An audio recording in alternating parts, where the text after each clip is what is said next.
माइंडस्टिक्स foundation past. नमस्कार. आज आपण एका जबरदस्त प्रवासावर निघणार आहोत. हा प्रवास आहे कॉम्प्युटरच्या इतिहासाचा. आपण बघणार आहोत की गेल्या काही दशकात तंत्रज्ञान कसं बदलत गेलं आणि या बदलाच्या 5 महत्त्वाच्या पिढ्या नेमक्या कोणत्या होत्या.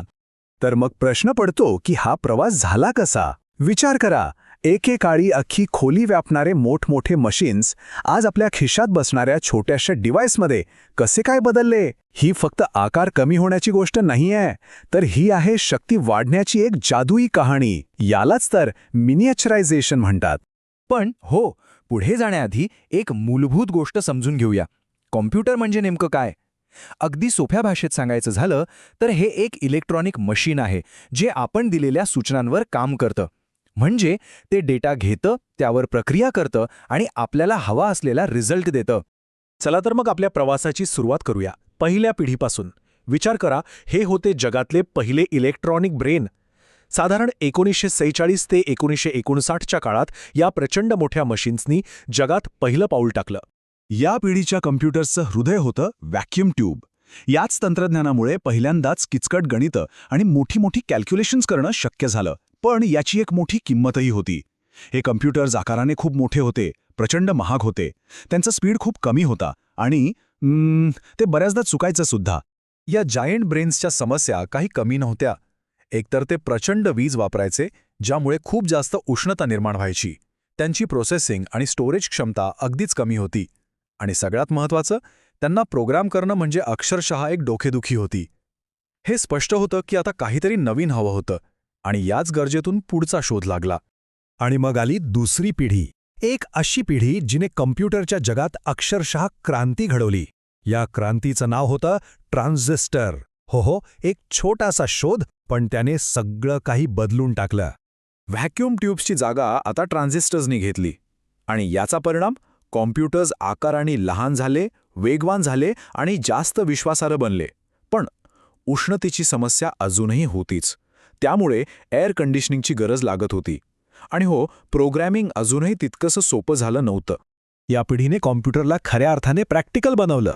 आता स्पीड मायक्रोसेकंड्समध्ये मोजला जाऊ लागला. पण सगळ्यात मोठा आणि महत्त्वाचा बदल होता तो म्हणजे फोर्ट्रॅन आणि कोबोल सारख्या हाय लेव्हल लँग्वेजेसचा विकास. यामुळे काय झालं माहितीये, पहिल्यांदाच शास्त्रज्ञ आणि व्यावसायिक कॉम्प्युटरशी जवळजवळ माणसांच्या भाषेत बोलू शकत होते.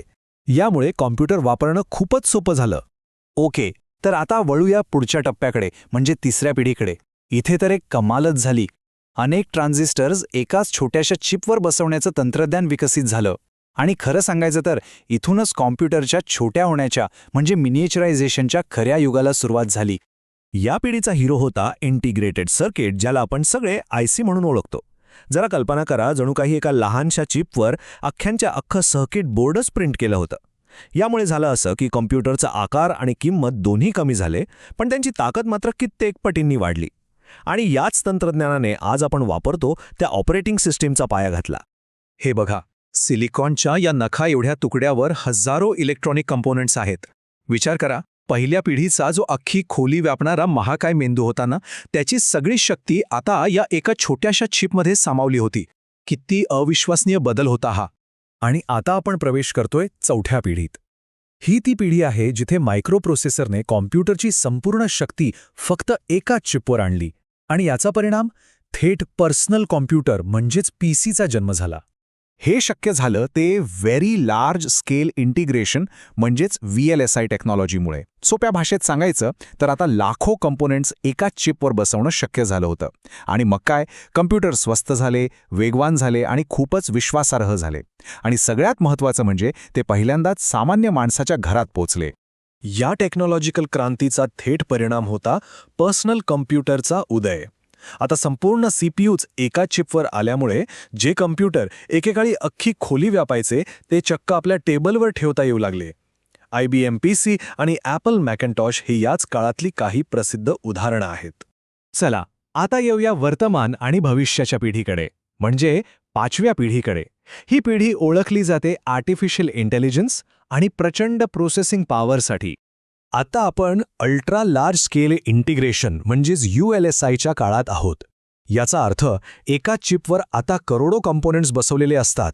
ह्याच अफाट शक्तीमुळे आजचे कम्प्युटर्स प्रचंड वेगवान आणि स्वस्त झाले आहेत. आणि हीच प्रचंड प्रोसेसिंग पॉवर आर्टिफिशियल इंटेलिजन्स म्हणजेच AIच्या विकासाचा पाया आहे.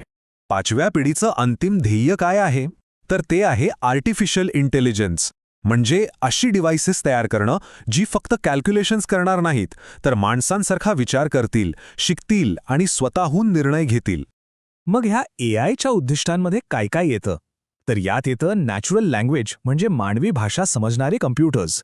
मग आहेत एक्सपर्ट सिस्टम्स म्हणजे खऱ्या आयुष्यातल्या परिस्थितीत निर्णय घेणारे कम्प्युटर्स. आणि हो, रोबोटिक्स म्हणजे असे कम्प्युटर्स जे पाहू शकतात, ऐकू शकतात आणि प्रतिक्रिया देऊ शकतात. आता एक गोष्ट लक्षात घ्या, या संपूर्ण प्रवासात आपण ज्या कम्प्युटर्सबद्दल बोलतोय ते प्रामुख्याने डिजिटल कम्प्युटर्स आहेत.